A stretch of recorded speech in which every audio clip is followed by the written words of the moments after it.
Kumusta mga kaboxing? This is Boy Kalawang TV. So kahapon din po mga idol, naganap ang official weigh-in ng isa pa nating Pinoy na boksingero na si Miel the Silent Assassin Fajardo kontra sa makakalaban po nito para mamaya na Tanzanian boxer na si Makhana Johanna.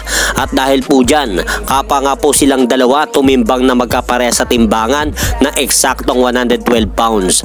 At nakataya po para sa magaganap na laban na yan mga idol, ang bakanting titulong WBO Global Flyweight title. Kaya suportahan po natin si Miel Fajardo na makuha po nito ang panalo para mamaya sa bansang Tanzania.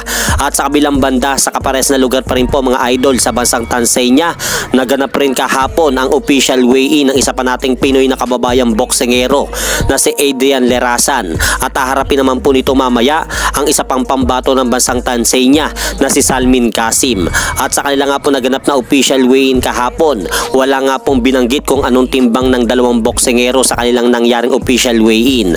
At nakataya po para sa magaganap na laban na yan ay ang bakanting WBF International Super Bantamweight title. Suportahan po natin mga idol sina Miel Fajardo at Adrian Lerasan sa kanilang mga kanya-kanyang laban mamaya sa bansang Tanzania. At sa kabilang balita naman po mga idol, tuloy-tuloy pa rin po ang ginagawang pag-iensayo nitong ating kababayang Pinoy na boksingero na si former two-time world title challenger Vincent Acero Astrolabio.